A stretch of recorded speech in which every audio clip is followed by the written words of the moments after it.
Hello good morning students. Welcome to अगेंस। मैं आपका केमिस्ट्री ट्यूटर विवेक यादव। जैसा कि बेटा हमने पार्ट नंबर 5 में डिस्कस किया था डायपोल मोमेंट। आज मैं आपके लिए नेक्स्ट टॉपिक जो ले गया हूँ उसमें हम डिस्कस करेंगे फजान रूल के बारे में, और आज हम कैलकुलेट करना सीखेंगे सिग्मा और पाई बॉन्ड को। ठीक है, तो आज हम अपना सेशन स्टार्ट करते हैं। आज का हमारा सेशन का मेन मोटिव है पार्ट 6 में फजान रूल। फजान रूल का मतलब हम करते हैं ग्रेटर पोलराइजेशन, और जितनी अच्छी पोलराइजेशन होगी उतना ही अच्छा उसके अंदर कोवलेंट करेक्टर आएगा। अब वो कैसे होता है, जैसे देखो ये आपके पास है कटाइन और ये आपके पास है कोई अनाइन। ये आपके पास कटाइन है और ये कोई आपके पास है अनाइन। ठीक है, तो जो कटाइन और अनाइन है, अनाइन का साइज क्या है, बड़ा है, और कटाइन का साइज क्या होता है, स्मॉल। ठीक है, अब एनायन का साइज बड़ा क्योंकि उसके अंदर क्या है, जो आपके पास न्यूक्लियर चार्ज है उसको अट्रैक्ट नहीं कर पाता, तो इसलिए इसमें जो न्यूक्लियर चार्ज कम होता है, इसमें न्यूक्लियस के अंदर न्यूक्लियर चार्ज ज़्यादा है तो इलेक्ट्रॉन को अपनी तरफ खींच लेता है, इसलिए इसका साइज क्या होता है, स्मॉल होता है। ठीक है, अब जैसे हम बात करते हैं, हमने लिख रखा फजान रूल का मेन मोटिव क्या है, ग्रेटर पोलराइजेशन। जितना अच्छा पोलराइजेशन होगा उतना ही अच्छा कोवलेंट करेक्टर आएगा उसके अंदर। अब वो पोलराइजेशन कैसे होगा भाई, ये कटायन इस एनायन को अपनी तरफ खींचेगा, ये कटायन इस एनायन को अपनी तरफ अट्रैक्ट करेगा, और जैसे अट्रैक्ट करेगा तो जो इसका इलेक्ट्रॉन क्लाउड है, जैसे ऐसा बीच सर्कल में दिखाई दे रहा है, ये ऐसा ना रह के ये थोड़ा सा स्फेरिकल हो जाएगा, या मतलब मैंने ऐसे कर दिया, या देखो ऐसे कर सकते हो आप। जैसे स्टार्टिंग के अंदर पहले आपके पास ये था आपका एनाइन, ठीक है, और जैसे पोलराइजेशन हो जाती है, पोलराइजेशन होने के बाद इसकी स्ट्रक्चर हो जाती है इस टाइप से। ठीक है, पहले पोलराइजेशन से पहले ये जो आपके पास ऐसे था, और पोलराइजेशन होने के बाद इसकी स्ट्रक्चर होगी इस टाइप से। ठीक है, तो वही बोल रहा है कि when cation and anion approach to each other, जब एक दूसरे को अप्रोच करते हैं, द न्यूक्लियस ऑफ कटायन, जो न्यूक्लियस ऑफ कटायन है वो अट्रैक्ट करता है किसको, इलेक्ट्रॉन क्लाउड। किसके इलेक्ट्रॉन क्लाउड को, electron cloud of anion, electron cloud of anion. तो जैसे जितना ज्यादा मोस्ट स्ट्रांगली अट्रैक्ट करेगा, अपनी तरफ खींचेगा, उसकी वजह से क्या होगा, जो इलेक्ट्रॉन क्लाउड था, जो इलेक्ट्रॉन क्लाउड किसका बन रहा है, आपके एनायन का, वो डिस्टोर्ट हो जाएगा, मतलब टूट जाएगा। या आप ये भी बोल सकते हैं the distortion of electron cloud of anion by cation, कि भाई जो इलेक्ट्रॉन क्लाउड एनायन का है वो किससे टूट गया है, कटायन से। उसी को क्या बोलते हैं, पोलराइजेशन बोलते हैं। कब होता है ये, जब आपका कटायन और कटायन जो है वो एनायन को अप्रोच करते हैं, एक दूसरे को अप्रोच करते हैं, तो जो कटायन है वो इसके जो इलेक्ट्रॉन क्लाउड था एनायन का, उसको डिस्टोर्ट कर देता है। मतलब डिस्टोर्ट करने का मतलब पहले ऐसे स्फेरिकल में था, तो जैसे सर्कल के रूप में था, तो उसको चेंज कर दिया उसकी शेप को। तो शेप को चेंज करना ही, जैसे मान लो मैं इसको ऐसे लिख सकता हूँ, जैसे मैंने ऐसे कर दिया इसको, जैसे पहले ऐसे था फिर मैंने इसको डॉट ऐसे कर दिया, तो इसका मतलब उसने अपनी तरफ अट्रैक्ट कर लिया और इसके क्लाउड को डिस्टोर्ट कर दिया, मतलब तोड़ दिया है। और इसकी वजह से इसमें क्या आ गया है, इसकी वजह से इसमें आ गया है कोवलेंट करेक्टर। कैसा करेक्टर आ गया है, कोवलेंट करेक्टर, उसी को बोलते हैं पोलराइजेशन। ये सिर्फ हमारे जनरल नॉलेज की बातें हैं। फिर हमारे पास आता है कौन कौन से ऐसे फैक्टर हैं जो आपके डिपेंड करते हैं। तो देखो हमने यहाँ पे मेन यही सीखा था कि इलेक्ट्रॉन क्लाउड जो एनायन का है वो डिस्टोर्ट हो गया किससे, कटायन से। ठीक है, अब हम ये बोल रहे हैं भी ऐसे कौन कौन से फैक्टर हैं जिससे आपका जैसे आपके पास कोवलेंट करेक्टर इंक्रीज होता है। जो हम फैक्टर बात करते हैं, क्योंकि हमारा मेन मोटिव क्या था कि जितना अच्छा पोलराइजेशन होगा उतना ही ज्यादा क्या होगा उसके अंदर, कोवलेंट करेक्टर। अब देखो बेटा, अगर मैं साइज ऑफ कटायन, मैं अगर कटायन का साइज बढ़ाता हूँ तो इसका मतलब देखो ये हमारे पास एक ट्रिक है, size of cation inversely proportional covalent character, inversely proportional covalent character. भाई अगर ये चीज आप इंक्रीज करोगे तो ये क्या हो जाएगी, डिक्रीज, और अगर ये डिक्रीज करोगे तो ये क्या हो जाएगी, इंक्रीज। अब देखो सोडियम, पोटाशियम, रुबिडियम, यहाँ पे मैंने अनायन सेम लिया है, क्लोरीन क्लोरीन क्लोरीन, जो क्लोराइड क्लोराइड क्लोराइड जी हमारे पास सेम ले रखा है मैंने, Cl तीनों में सेम है, मतलब अनायन सेम है, बट कटायन क्या है, डिफरेंट है। इसमें सोडियम है, इसमें पोटाशियम है, इसमें रुबिडियम है। तो अगर आप देखते हो सोडियम से बड़ा साइज किसका है, कटायन का, पोटाशियम का, पोटाशियम से बड़ा साइज किसका है, रुबिडियम का। तो इसका मतलब साइज ऑफ कटायन बढ़ रहा है, तो ध्यान देंगे यहाँ पे मेरा कोवलेंट करेक्टर भी क्या हो रहा है, डिक्रीज हो रहा है। तो सबसे ज्यादा कोवलेंट करेक्टर किसमें है आपके पास, NaCl में, फिर उससे कम किस में KCl में, फिर उससे कम किस में आ गया आपके पास RbCl के अंदर, मतलब रुबिडियम क्लोराइड के अंदर। तो जितना साइज ऑफ कटायन इंक्रीज होगा आपका कॉलन ट्रैक्टर भी क्या होगा डिक्रीज। दूसरा फैक्टर है साइज ऑफ एनायन। भाई साइज ऑफ एनायन जितना बढ़ेगा कॉलन ट्रैक्टर भी उसके साथ बढ़ेगा।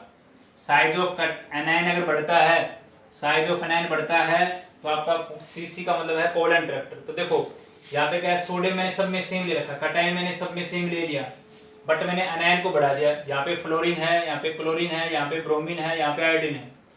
आयोडाइड जैसे ये फ्लोराइड है, ब्रोमाइड है, आयोडाइड है, ये फ्लोराइड, क्लोराइड, ब्रोमाइड, आयोडाइड, ठीक है। तो ये एनायन का साइज मेरा इंक्रीज हो रहा है, तो भाई सीधा सा मतलब है साइज ऑफ एनायन इंक्रीज होगा तो क्या इंक्रीज होगा आपका कॉलन ट्रैक्टर इंक्रीज होगा। उससे थर्ड फैक्टर है न्यूक्लियर चार्ज का। न्यूक्लियर चार्ज डायरेक्टली प्रोपोर्शनल होता है कॉलन ट्रैक्टर के। न्यूक्लियर चार्ज का मतलब जैसे इस पे क्या देखो, जैसे सोडियम पे 1+ होता है, मैग्नीशियम पे 2+, एल्यूमिनियम पे कितना हो गया 3+ हो गया, ठीक है। तो जैसे चार्ज आपके पास इंक्रीज हो रहा है तो जैसे जैसे चार्ज बढ़ेगा उसी के अकॉर्डिंग कॉलन ट्रैक्टर भी आपका इंक्रीज होगा। कहने का मतलब जो मैग्नीट्यूड है, क्योंकि कटायन का साइज और एक कोड बोलते हैं पोलराइजेशन उतना अच्छा होता है, कटायन का साइज स्मॉल और उस पर मैग्नीट्यूड इतना ही जितना ज्यादा होगा उतना ही अच्छा वो पोलराइजेशन करता है। मैग्नीट्यूड का मतलब उसके ऊपर चार्ज का आना। तो ध्यान देंगे यहाँ पे सोडियम, मैग्नीशियम, एल्यूमिनियम, तो यहाँ पे देखो +1+ चार्ज है, इस पे 2+ चार्ज, इस पे 3+ चार्ज है।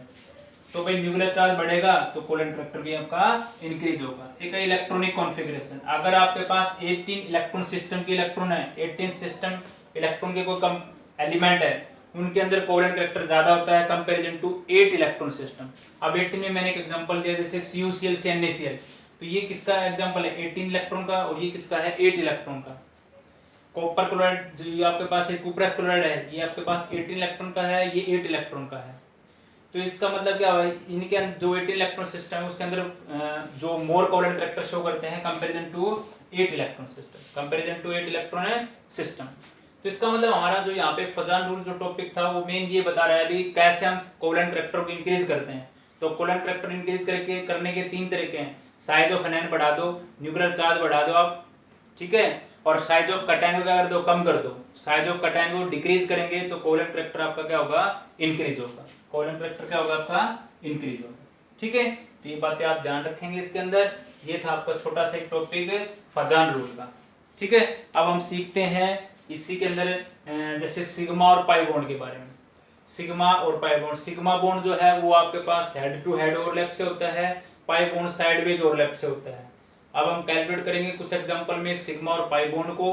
अभी मैंने बताया सिग्मा बॉन्ड ऐसे पाई मतलब ऐसे साइडवेज ओवरलैप से, और हाँ पाई बॉन्ड ऐसे साइडवेज ओवरलैप से, और सिग्मा बॉन्ड ऐसे हेड टू हेड ओवरलैपिंग से आपके पास फॉर्मेशन होता है सिग्मा बॉन्ड का।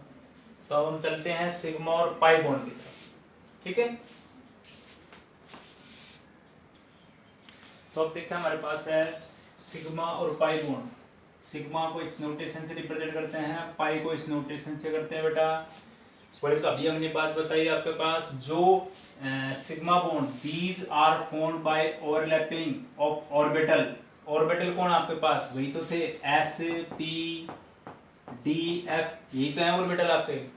जब इन ऑर्बिटल की ओवरलैपिंग होती है अलोंग एक्सिस, जैसे देखो मेरे पास S ऑर्बिटल ऐसे S की ओवरलैप होगी, एक S का और एक P का, S P ओवरलैप, P के दोनों हॉरिजॉन्टली, तो उससे जो बॉन्ड बनता है वो कौन सा बॉन्ड बनता है सिग्मा बॉन्ड। तो इससे कौन सा बॉन्ड बन रहा है SS ओवरलैप हो, SP हो, PP हो, बट ध्यान रखेंगे यहाँ पे PP ओवरलैप ऐसे हॉरिजॉन्टल है ना कि ऐसे, ठीक है।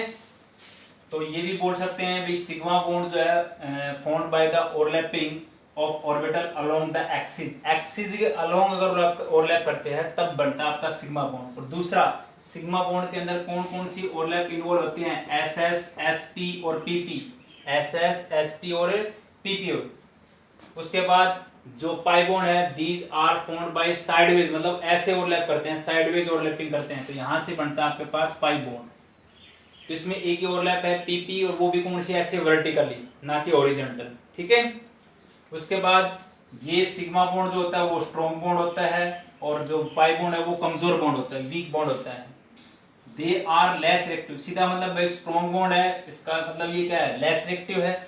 और अगर हम बात करते हैं जो पाई बॉन्ड है वो क्या है, मोर रिएक्टिव है। उसके बाद free rotation of sigma bond, जैसे मान लो ये सिग्मा बॉन्ड बन गया और जैसे हम एक चौक को ऐसे घुमा रहे देखो ऐसे, तो इसमें फ्री रोटेशन पॉसिबल है। सिग्मा बॉन्ड में आसानी से रोटेशन कर सकते हैं ऐसे, बट पाई बॉन्ड में ऐसे रोटेशन नहीं कर सकते। तो free rotation of pi bond is not possible, क्योंकि एक अबव होता है एक बिलो द प्लेन होता है, ठीक है, एक ऊपर एक नीचे आपके पास। तो उसके अंदर जो रोटेशन है वो पॉसिबल नहीं है, क्योंकि वो ऐसे बना हुआ है। तो जैसे मान लो मेरे हाथ ऐसे ही है और मैं इसको ऐसे रोटेट थोड़ी कर सकता हूँ, ऐसे घुमा के नहीं ला सकते ऐसे, मतलब पूरा का पूरा ऐसे यहाँ से टूटा हुआ तब तो रोटेशन पॉसिबल है, ठीक है। मतलब ऐसे रोटेशन पॉसिबल नहीं है किसमें, पाई बॉन्ड के अंदर, बट सिग्मा बॉन्ड में ऐसे है। दूसरा, कभी भी अगर पाई बॉन्ड ना भी हो तो भी सिग्मा बॉन्ड बन सकता है। Even absence of pi bond sigma bond is found. But अगर पहले, क्योंकि इसके लिए क्या होता है, अब तुम सोच रहे हो सर इसमें मतलब कैसे, आप जैसे आपने क्या, हम तो ऐसे घुमा देंगे उसको, बट ध्यान रखना पाई बॉन्ड बनने से पहले हमारे पास इंडिविजुअल कंडीशन होती है सिग्मा। जब पहले बीच में सिग्मा बनेगा उसमें, और फिर आपके पास क्या बनेगा, फिर आपके पास पाई बॉन्ड बनेगा, फिर क्या बनेगा आपके पास, पाई बॉन्ड बनेगा। तो ये जो बीच में पहले सिग्मा को, मतलब अगर आप डायरेक्ट पाई बॉन्ड बनाना चाहते हो तो ऐसा नहीं बनेगा, तो पहले सिग्मा बन के फिर पाई बनता है।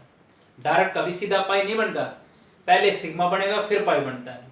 जैसे कैसे भाई देखो, मैंने आपको सी और सी के बीच में ऐसे सिंगल बॉन्ड कर दिया तो सिग्मा बॉन्ड है। तो पाई बॉन्ड तो कहाँ होता है, या तो ऐसे डबल बॉन्ड हो या ऐसे ट्रिपल बॉन्ड हो, वही तो बताते हैं ना पाई बॉन्ड को, क्योंकि यहाँ पे डबल बॉन्ड अगर है तो उसमें एक सिग्मा और एक पाई है, और ट्रिपल बॉन्ड है इसका मतलब दो पाई है और एक सिग्मा है, दो पाई और एक सिग्मा बॉन्ड आपके पास, ठीक है। तो ये तो हमने देखो डिफरेंस देखा, तो यह डिफरेंस यही देखा है कि भी अगर पाई बॉन्ड ना हो तो भी सिग्मा बॉन्ड बन सकता है, बट पाई बॉन्ड के लिए एक नेसेसरी कंडीशन है कि पहले सिग्मा बनना चाहिए, सिग्मा बनेगा फिर पाई बनेगा आपके पास। अगर आपके पास अनआयोडाइज्ड एम्प्टी ऑर्बिटल है पी की वर्टिकली ऐसे, तो फिर आपके पास पाई बॉन्ड का फॉर्मेशन हो सकता है, ठीक है। तो ये तो डिफरेंस था। अब आपके पास इसमें क्वेश्चन किस टाइप से पूछे जाते हैं कि कैसे आप कैलकुलेट करते हो सिग्मा और पाई बॉन्ड को, वो हम सिखाते हैं आपको। जैसे देखो मान लो आपके पास ऐसे आ गया, इसमें आपसे बोलेगा कैलकुलेट सिग्मा और पाई बॉन्ड, कैलकुलेट सिग्मा और पाई बॉन्ड, सिग्मा और पाई बॉन्ड। तो मैं यहाँ पे पूरा लिख लेता हूँ, यहाँ पे सब जगह पे हाइड्रोजन है ऐसे। अब यहाँ पे सबसे पहले सिग्मा करते हैं, सिंगल बॉन्ड वाले, जैसे एक सिग्मा, 2 3 4 5 और 6। ध्यान देना ऐसे सिंगल बॉन्ड है वो सिग्मा है, डबल बॉन्ड का मतलब एक सिग्मा एक पाई है, ट्रिपल का मतलब एक सिग्मा एक पाई ऊपर एक पाई नीचे, ठीक है। तो पहले सिग्मा कर लिए। और सिग्मा कहाँ है, यहाँ पे भी है, और कहाँ सिग्मा है, यहाँ पे भी सिग्मा है, यहाँ पे भी सिग्मा है, यहाँ पे भी सिग्मा है, यहाँ पे भी सिग्मा है, और यहाँ पे भी सिग्मा है। पाई कितने हैं, 1 2 और 3, 1 2 और 3, क्योंकि मतलब यहाँ ध्यान रखेंगे जो डबल बॉन्ड था वहां पे एक सिग्मा और एक पाई है, तो मैंने वही लिख दिया, एक सिग्मा एक पाई, एक सिग्मा एक पाई। तो अब देखो सिग्मा कितने हो गए मेरे पास, सिग्मा काउंट कर लो यहाँ पे, जैसे पहले 1 2 3 4 5 और 6 तो ये हो गए, 7 8 9 10 11 12। इसका मतलब सिग्मा कितने हैं मेरे पास, 12 सिग्मा है, 12 क्या है, सिग्मा है। उसके बाद पाई कितने हैं, 3 पाई है भाई, 3 कितने हैं, 12 सिग्मा और 3 पाई है, 12 सिग्मा और 3 पाई है आपके पास। देखो सिग्मा ये जो ये 1 2 3 4 5 और 6 तो ये हो गए, ठीक है। फिर 7 8 9 10 11 और 1 12, तो 12 सिग्मा है 3 पाई हो गई, 12 सिग्मा और 3 पाई आपके पास। तो ऐसे कैलकुलेट करते हैं आप, ओके। तो आई थिंक आप कैलकुलेट करना जान गए होंगे। और करते हैं एग्जांपल, जैसे इसी में मान लो आपके पास ऐसे है, ये हो गया, मान लो ये ऐसे लो करो, सी डबल बॉन्ड ना, यहाँ पे जैसे ऐसे CH2 इसके अंदर कितने सिग्मा कितने पाई, स्ट्रक्चर को खोल के लिखो पहले।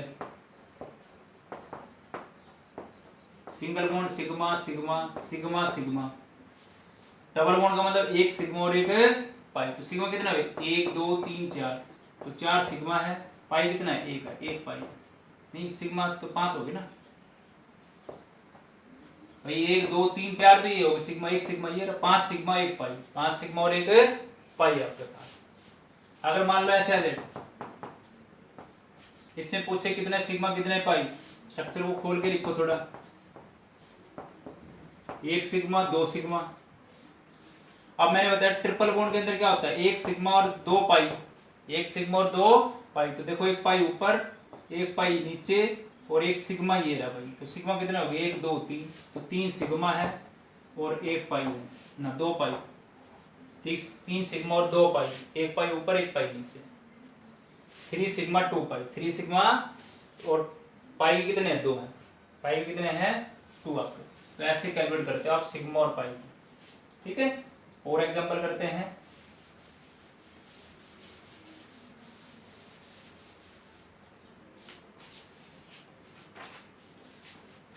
जैसे मान लो आपके पास ये है, मान लो ऐसे देगा वो CH3COH, CH3COH एसिटिक एसिड उसको बोलते हैं, इसको खोल के लिख लो ऐसे।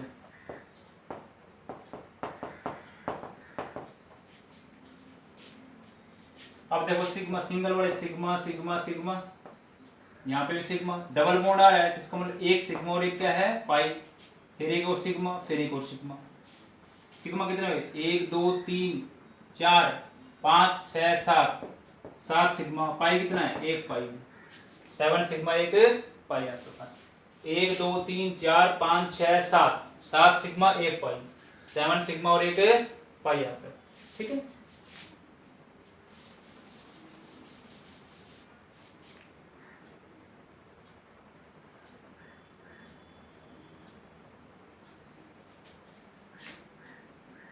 एक आपके पास ये है C2CN4, C2CN4, मतलब ऐसे है ये,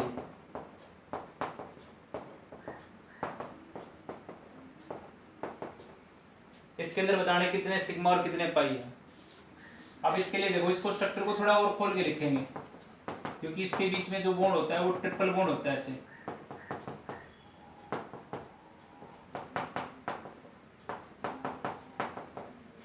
अब देखो यहाँ पे 1 सिग्मा 2 सिग्मा, एक यहाँ पे मिलेगा बीच में, एक यहाँ पे मिलेगा, एक यहाँ पे मिलेगा, एक यहाँ पे मिलेगा, एक ये एक ये एक ये और एक यहाँ पे पाई। यहाँ पे कितने पाई, एक ऊपर एक नीचे, एक ऊपर एक नीचे, एक ऊपर एक नीचे, एक ऊपर एक नीचे।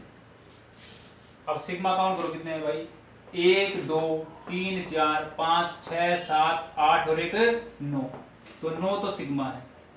पाई कितने हैं 1 2 3 4 5 6 7 8 9, 9 पाई और 9 सिग्मा, इसमें 9 पाई और 9 सिग्मा, 9 पाई और 9 सिग्मा आपके पास। तो ऐसे कैलकुलेट करते हो आप इसमें, ठीक है।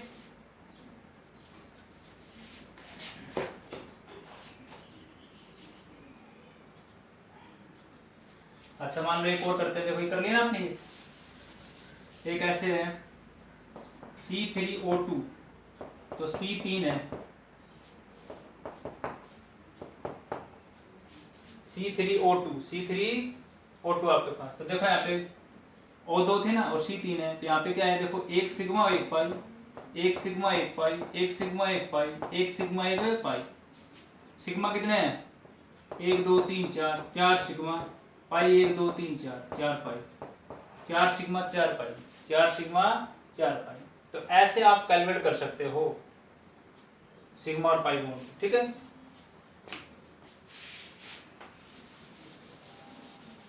अच्छा मान लो ऐसे आ गया, तो इस टाइप की स्ट्रक्चर के अंदर आप ट्राई करके देखना।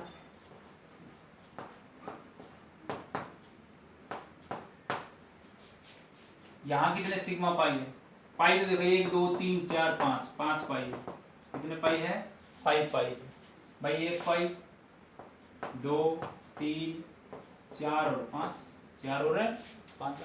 अब सिग्मा देखो आप, सिग्मा कितने यहाँ पे क्या चाहिए, एक यहाँ पे मिलेगा, यहाँ पे मिलेगा, यहाँ पे मिलेगा, यहाँ नहीं मिलेगा क्योंकि कार्बन की 4 हो गई, 1 2 3 4, यहाँ पे हाइड्रोजन। अब देखो टोटल कितने हाइड्रोजन वो कर रहे हैं, तो 1 2 3 4 5 6 7 8, तो 8 तो सिग्मा ये हो गए भाई, 1 2 3 4 5 6 7 8। उसके बाद अब देखो एक एक यहाँ पे मिलेगा, 1 2 3 4 5 6 7 8 9 10 11 11 ये हो गया आपके पास। तो 19 सिग्मा और 5 पाई, 19 सिग्मा और 5 पाई, 19 सिग्मा हो गया आपके पास और कितने हो गए 5 पाई आपके पास। ठीक है,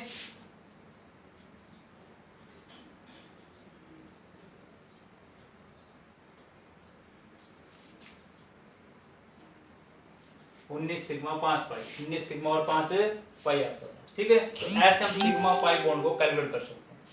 तो आज जो हमारा मेन मोटिव था सिग्मा पाई बॉन्ड को कैलकुलेट करना बेटा। ट्रिपल बॉन्ड है वहां पे एक पाई नीचे एक पाई ऊपर बीच में सिग्मा, डबल बॉन्ड है तो एक सिग्मा एक पाई, सिंगल बॉन्ड है तो एक सिग्मा।